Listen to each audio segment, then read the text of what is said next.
Me llamo Lennon. Tengo 41 años. Trabajo en plataformas petrolíferas en el Golfo. 2 semanas allí, 2 semanas en casa. Llevo así 12 años. El dinero está bien. La distancia, no tanto. Mi mujer, Brianna, lo sabía cuando nos casamos. Me quedé en la entrada, mirando el hueco vacío donde antes estaba mi camioneta. Una Ford F-250 de 2019. No era nueva, pero estaba pagada.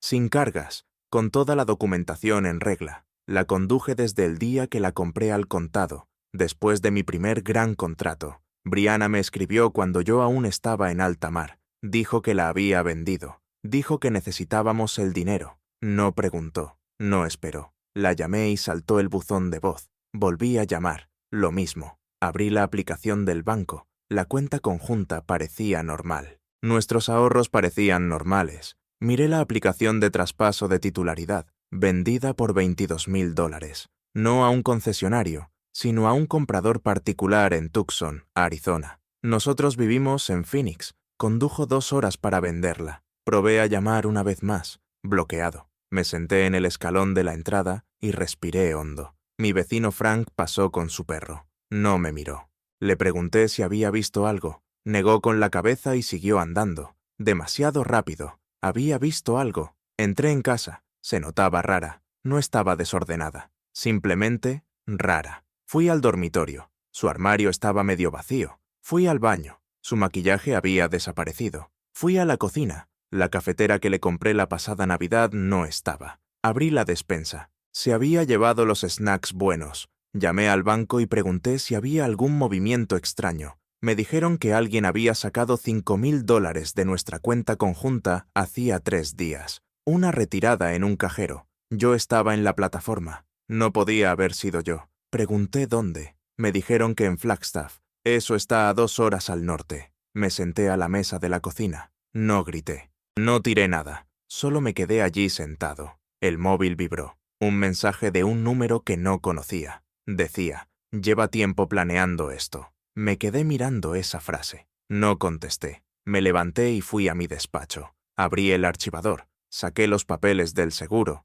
la hipoteca, el historial del título del vehículo. Empecé a leer despacio, con calma, con cuidado. Tenía 2 semanas libres. Tenía tiempo. Algo en el pecho se me quedó helado y ya no se movió. Brianna y yo nos conocimos hace 9 años en un bar de Scottsdale. Ella trabajaba de camarera. Yo acababa de conseguir mi primer trabajo en una plataforma. Dinero en el bolsillo, con ganas de olvidarme de la sal y del gasóleo. Se reía de mis chistes. No le molestaba la grasa bajo mis uñas. Nos casamos 1 año después. Ceremonia pequeña. Sus padres, mi hermano. Y ya está. Yo trabajaba. Ella se quedaba en casa. Ese era el trato. Yo pagaba todo. Ella llevaba la casa. Facturas, compra, lo de siempre. Yo confiaba en ella. No tenía motivos para no hacerlo. Me pasaba la mitad del mes fuera. Ella tenía libertad. Me parecía justo. No tuvimos hijos. Ella decía que no estaba lista. Yo decía que podía esperar. Pasaron los años. Ella dejó de hablar del tema. Yo dejé de preguntar. Pensé que algunas personas simplemente no están hechas para ser padres. A mí me valía. La quería igual. Pero algo cambió. Detalles pequeños. Dejó de escribirme cuando yo estaba en la plataforma. Antes me mandaba fotos de su día. El perro, su café, alguna cosa graciosa que había visto. Eso se cortó hace unos 6 meses. Se lo pregunté una vez. Me dijo que estaba ocupada. Lo dejé pasar. Empezó a salir más. Noche de chicas. Su amiga Vanessa. Yo nunca conocí a Vanessa. Brianna decía que era del trabajo, pero Brianna no trabajaba. Cuando le pregunté qué quería decir, se puso a la defensiva. Dijo que yo no confiaba en ella. Yo reculé. No quería discutir. Empezó a dar la sensación de que íbamos justos de dinero, y no tenía sentido. Yo ganaba bien. Me llevaba a casa 70,000 al año netos. No teníamos deudas, salvo la hipoteca, y aún así, ella repetía que necesitábamos más. Le pregunté para qué. Me dijo, la vida está carísima. Miré los extractos. Restaurantes, tiendas de ropa, hoteles. Le pregunté por los hoteles. Me dijo que era la despedida de soltera de Vanessa. Luego la boda de una prima en Sedona. Luego un fin de semana de spa. La creí, quise creerla. Hace 2 meses me pidió que añadiera su nombre al título de la camioneta. Dijo que así el seguro sería más fácil si me pasaba algo. Me pareció razonable. Firmé el papeleo. Ella se encargó del resto. Fui un idiota. Llamé a mi hermano Danny. Vive en Albuquerque. Contestó al segundo tono. Le conté lo que había pasado. Se quedó en silencio. Luego dijo, la vi el mes pasado en un restaurante de Flagstaff. Estaba con un tipo. Pensé que sería un compañero o algo. No quise decir nada. Le di las gracias. Colgué. Me quedé sentado, escuchando el silencio, y supe lo que tenía que hacer. Volví a abrir los detalles del cambio de titularidad. Aparecía el nombre del comprador, un tal Owen. Lo busqué en Internet. En menos de 10 minutos encontré sus redes sociales. Perfil público. Había fotos de él delante de mi camioneta. Mi camioneta. Las subió el mismo día que Brianna la vendió. El texto decía algo así como: 1000 gracias a una amiga por echarme el cable. Una amiga. Miré publicaciones anteriores. Fotos de él con Brianna. No eran recientes, pero tampoco antiguas.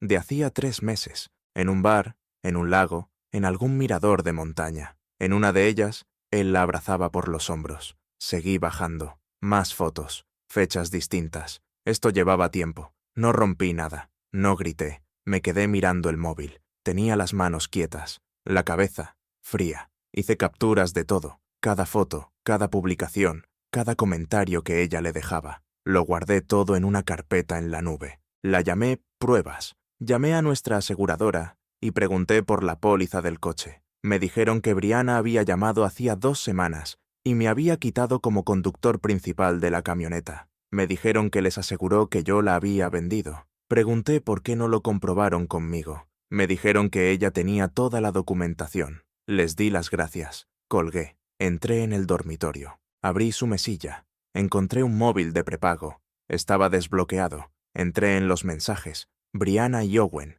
Cientos de mensajes hablando de vender la camioneta. Hablando de mí. Llamándome despistado. Llamándome un sueldo. Ella decía que yo nunca me enteraría, porque siempre estaba fuera. Ella le decía que a finales de mes estarían en California. Le decía que ya había movido el dinero. Dejé el teléfono donde estaba. No la confronté. No destapé en nada. Simplemente salí de la casa. Me subí al coche de mi hermano, que me había prestado, y conduje hasta el despacho de una abogada. Se llamaba Jocelyn. Estaba especializada en derecho de familia. Me senté frente a ella y se lo conté todo. La camioneta, el número bloqueado, el móvil de prepago, las fotos, el dinero. Escuchó sin interrumpirme. Tomó notas. Cuando terminé, se recostó en la silla. «Tienes todo lo que necesitas», dijo. «Presentamos la demanda de divorcio. Pedimos el reembolso completo de los bienes gananciales. Fraude, ocultación de patrimonio. Podemos ponérselo muy feo». Asentí. Firmé la provisión de fondos. Salí del despacho y volví al coche. Me quedé allí sentado mucho tiempo. Ya no estaba enfadado. Simplemente había terminado. Le mandé un único mensaje a Brianna. «Todo bien», y me puse a trabajar. Jocelyn se movió rápido. En 3 días, a Brianna le notificaron oficialmente el divorcio. Yo no estaba allí cuando ocurrió. Ya había vuelto a la plataforma, pero Jocelyn me escribió un mensaje. «Ha llamado 6 veces hoy a la oficina. Está furiosa, nerviosa. Quiere hablar contigo». No respondí. Sabía que Brianna intentaría localizarme. Usaría otro número. Mandaría un correo. Aparecería en casa de mi hermano. Avisé a Danny con antelación. Él tampoco le cogió el teléfono. Lo intentó todo. Números nuevos, correos falsos. Incluso me escribió por una cuenta antigua de videojuegos que no usaba desde hacía 5 años. Todos los mensajes decían lo mismo. «Tenemos que hablar. Esto es un error. Estás exagerando». Lo ignoré todo. Mientras tanto, Jocelyn presentó una moción para congelar nuestras cuentas conjuntas. Aportó las capturas de las publicaciones de Owen. Aportó los mensajes del móvil de prepago. Aportó las retiradas en cajeros y los documentos del seguro falsificados. El juez concedió el bloqueo temporal en menos de 48 horas. Brianna no pudo tocar ni $1. Entró en pánico. Lo sabía. Llamó al despacho de Jocelyn gritando. Dijo que yo le estaba arruinando la vida. Dijo que era un vengativo. Jocelyn le dijo que se buscara su propio abogado. Lo hizo. Un tal Troy, que trabajaba desde un local cutre en un centro comercial. Era barato. Eso me dijo todo lo que necesitaba saber sobre el dinero que le quedaba. Seguí investigando. Saqué los extractos de las tarjetas del último año. Hoteles en Flagstaff, restaurantes en Tucson, viajes a Las Vegas. Todo pagado con nuestra tarjeta conjunta. Todo mientras yo estaba fuera. Se lo envié todo a Jocelyn. Lo añadió al expediente. También contraté a un detective privado. Se llamaba Calvin. Era caro, pero bueno. Le di la información de Owen. Le di las fechas de las publicaciones en redes sociales. Le pedí que averiguara dónde habían estado y qué habían hecho. Calvin me llamó en menos de una semana. Me envió un informe completo. Owen no era un cualquiera. Era camarero en el mismo bar donde Brianna y yo nos conocimos. Había trabajado allí todo ese tiempo. Ella llevaba viéndolo al menos 8 meses, quizá más. Calvin tenía fotos, vídeos, marcas de tiempo, todo. Brianna hizo un último intento por hablar conmigo. Apareció en la casa cuando yo estaba dentro. No abrí la puerta. Golpeó, gritó, lloró. Dijo que se había equivocado. Dijo que Owen no significaba nada. Dijo que me devolvería el dinero de la camioneta. Yo estaba al otro lado de la puerta. No dije ni una palabra. Solo escuché. Cuando por fin paró, la oí sentarse en el porche. Se quedó allí 1 hora. Luego se fue. Le escribí una sola vez. Tu abogado tiene el número de mi abogada. No respondió. Volví al archivador. Saqué los papeles de la hipoteca. La casa estaba a nombre de los dos. La compré antes de casarnos, pero la añadí a la escritura 2 años después. Otra cosa que hice porque confiaba en ella. Otro error. Jocelyn dijo que podíamos forzar la venta y repartirlo a partes iguales, o que yo podía comprar su parte. Lo pensé, y decidí algo mejor. Empecé a documentarlo todo. Cada dólar que gastó, cada mentira, cada movimiento que no cuadraba. Retrocedí 3 años. Empecé a ver patrones. No era descuido, era cálculo. Los $22,000 de la camioneta habían desaparecido. Seguí el rastro hasta una cuenta secreta suya. La abrió hacía 4 meses. Encontré los extractos en su correo electrónico. Ni siquiera se molestó en usar una contraseña segura. Era el nombre de nuestro perro. El dinero entró en esa cuenta. Luego salió en fragmentos. 500 aquí, 1000 allá, la mayoría en retiradas de efectivo. Difíciles de rastrear. Era lo bastante lista para intentar tapar sus huellas, pero no lo bastante como para hacerlo bien. Seguí excavando. Descubrí que estaba usando nuestra tarjeta conjunta para pagar el seguro del coche de Owen. Encontré recibos de muebles que había comprado para un piso en Flagstaff, un piso del que yo no sabía nada. Encontré pagos por Venmo a su amiga Vanessa. Solo que Vanessa no existía. La cuenta pertenecía a Owen. Llevaba meses desviándole dinero. Se lo envié todo a Jocelyn. Me llamó al día siguiente. «Esto es fraude», me dijo. «Clarísimo. Robó bienes gananciales. Mintió. Lo ocultó. Podemos ir a por todo». Le dije que adelante. Jocelyn presentó una moción de urgencia. Solicitó el reembolso total de todos los fondos que Brianna había sustraído. Solicitó la titularidad exclusiva de la casa. Solicitó que Brianna pagara todos los gastos legales. Adjuntó 140 páginas de pruebas, extractos bancarios, capturas de pantalla, recibos, mensajes, todo. La vista se fijó para 2 semanas después. Volví a casa en avión. Me reuní con Jocelyn el día anterior. Me explicó qué podía esperar. Me dijo que el abogado de Brianna intentaría pintarme como controlador, como vengativo. Me dijo que ellos iban a argumentar que Brianna se merecía la mitad de todo porque estábamos casados. Jocelyn me dijo que no me preocupara, que las pruebas hablaban por sí solas. La vista fue en una sala pequeña. Brianna se sentó al otro lado con Troy. Estaba distinta, más delgada, cansada. No me miró. Yo tampoco la miré. La jueza era una mujer de unos 50 y tantos. No perdió el tiempo. Le pidió a Jocelyn que expusiera el caso. Jocelyn lo presentó todo con orden. La camioneta, la cuenta secreta, el piso, el fraude. Enseñó las capturas, enseñó los recibos, enseñó la cronología. En media hora lo dejó claro. Cuando terminó, la jueza miró a Troy. ¿Tiene alguna respuesta? Troy se levantó. Se lió con sus notas. Dijo que Brianna había cometido errores.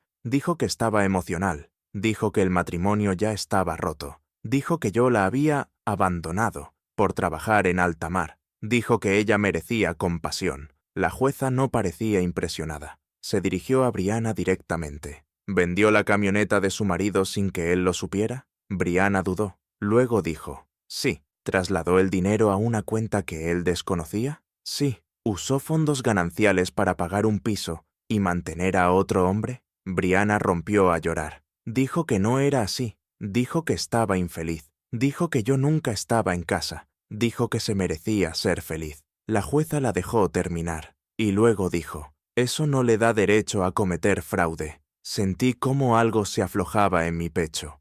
La jueza decretó un receso de 10 minutos. Cuando volvió, ni siquiera se sentó. Se quedó de pie tras el estrado y leyó de sus notas. A la vista de las pruebas presentadas, fallo a favor del demandante. Se ordena a la señora Brianna reembolsar al señor Lennon el valor íntegro del vehículo, un total de $22,000. Además, se le ordena reembolsar todos los gastos no autorizados tomados de las cuentas conjuntas, por un total adicional de $18,000. También será responsable de cubrir todos los honorarios legales en que haya incurrido el señor Lennon en este procedimiento. La cara de Brianna se quedó blanca. Troy intentó objetar. La jueza levantó la mano. Asimismo, concedo al señor Lennon la titularidad exclusiva del domicilio conyugal. La señora Brianna dispone de 30 días para desalojar la propiedad. El resto de bienes conjuntos se repartirán de manera equitativa, pero dado el fraude cometido, el señor Lennon tiene derecho a una mayor proporción. Se levanta la sesión. El mazo golpeó. Brianna se quedó inmóvil. Troy le hablaba, pero ella no escuchaba, solo miraba la mesa. Yo me levanté, le estreché la mano a Jocelyn, salí de la sala, no miré atrás. Fuera, Jocelyn me paró. «Lo has hecho bien», dijo. «Ha sido de los casos más claros que he visto». Ella lo puso fácil. Asentí. Le di las gracias. Me subí al coche y conduje a casa. No celebré nada. No llamé a nadie. Entré, me senté en el sofá y me quedé en silencio. La casa estaba tranquila. Volvía a sentirse mía. Brianna intentó localizarme una vez más. Me envió un correo. Decía que lo sentía, que nunca quiso hacerme daño, que Owen la dejó cuando se enteró de que ya no tenía dinero, que no tenía a dónde ir. Me preguntó si me lo replantearía. Dijo que podíamos arreglarlo. Borré el correo. Bloqueé su dirección. Las semanas siguientes limpié la casa. Tiré todo lo que me la recordaba. Ropa, fotos, regalos. Doné la mayor parte. Algunas cosas las quemé en el patio trasero. No me sentí culpable. Me sentí más ligero. También me compré una camioneta nueva, una Chevy Silverado de 2023. La pagué al contado. Y el título, a mi nombre y solo a mi nombre. Le hice una foto en la entrada y se la mandé a Dani. Me contestó. Así es como se pasa página. Unas semanas después me llamó Calvin. Me dijo que habían detenido a Owen. Resultó que tenía una orden de detención por fraude en California. Alguien avisó a la policía. Calvin no dijo quién. Yo no pregunté. También recibí un mensaje de Frank, mi vecino. Se disculpó por no haber dicho nada antes. Me dijo que vio a Brianna cargar la camioneta con un tipo y marcharse. Dijo que no creía que fuera asunto suyo meterse. Le dije que estaba bien. Le dije que agradecía que ahora, al menos, hubiera sido sincero. Volví a la plataforma 2 meses después. El trabajo era el mismo. La torre era la misma. Pero yo me sentía distinto, más estable. No pensaba en Brianna. No pensaba en Owen. Hacía mi trabajo y ya. Volvía a casa, a una casa que era mía. Dormía mejor que en años. Unos 8 meses después de que el divorcio quedara firmado de forma definitiva, me llegó una notificación del juzgado. Brianna no había pagado ni $1 de lo que me debía. Jocelyn presentó una solicitud para embargarle parte del sueldo. Resultó que había conseguido trabajo en un restaurante de carretera en Tucson. Sueldo mínimo, más propinas. El tribunal lo aprobó. El 20% de cada nómina iría directamente a mí hasta saldar la deuda. También me enteré de que la habían echado del piso de Flagstaff. Volvió a casa de sus padres, en Mesa. No estaban contentos. Lo supe porque su madre me llamó. Me gritó que yo había arruinado la vida de su hija. Escuché. Cuando terminó, le dije, su hija me robó, cometió fraude, y tengo una resolución judicial que lo confirma. Colgó. Vendí la casa un mes después. Ya no la necesitaba. Demasiados recuerdos malos. Me compré un sitio más pequeño, más cerca del aeropuerto. Un dormitorio, un baño y un garaje para mi camioneta. Perfecto.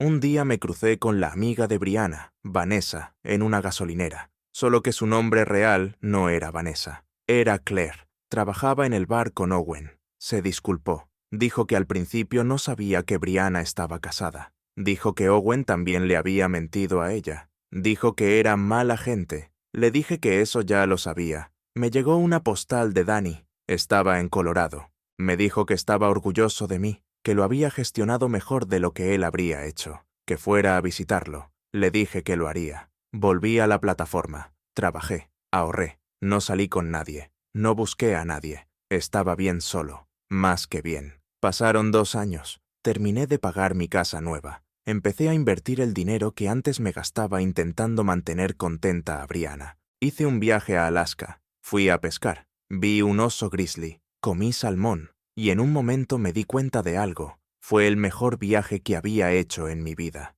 Me escribió Jocelyn. Me dijo que a Brianna le quedaba poco para acabar de pagar la deuda. 1 año más y estaría completamente fuera de mi vida. Le di las gracias. Le dije que había hecho un trabajo excelente. Me dijo que cuando quisiera. Me llegó por Danny que Brianna se había comprometido con otro. No pedí detalles. No me importaba. Ojalá él fuera más listo que yo. Ojalá revisara sus cuentas. Cambié de trabajo. Me fui a otra empresa de plataformas. Mejor sueldo. Mejores beneficios. Empecé a trabajar 3 semanas fuera y 3 semanas en casa. Y ese tiempo extra lo usé para viajar. Fui a Montana, Wyoming, Utah. Vi partes del país que nunca pensé que vería. Me sentí libre. Y también empecé a hablar con alguien. Se llama Peyton. Trabajaba en logística para la empresa. Nos conocimos en una formación de seguridad. Era lista, divertida, directa. No jugaba a juegos.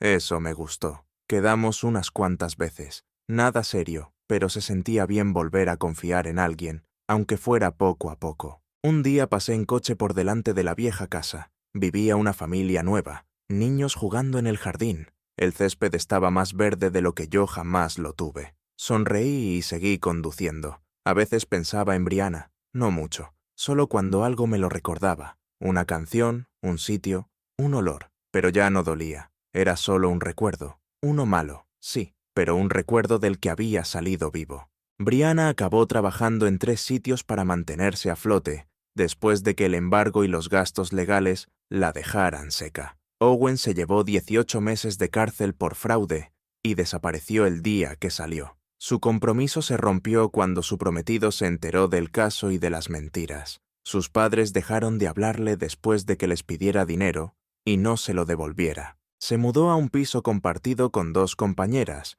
y conducía un sedán de 15 años con el parabrisas agrietado. Cada mes, el 20% de lo poco que ganaba iba directo a mí. Tardaría años en saldar la deuda. Me enteré de todo por gente que conocía a gente. Yo no lo busqué, simplemente me llegó. Aprendí que hay personas que siempre eligen el camino fácil, y cuando ese camino deja de funcionar, ya no les queda nada en lo que sostenerse.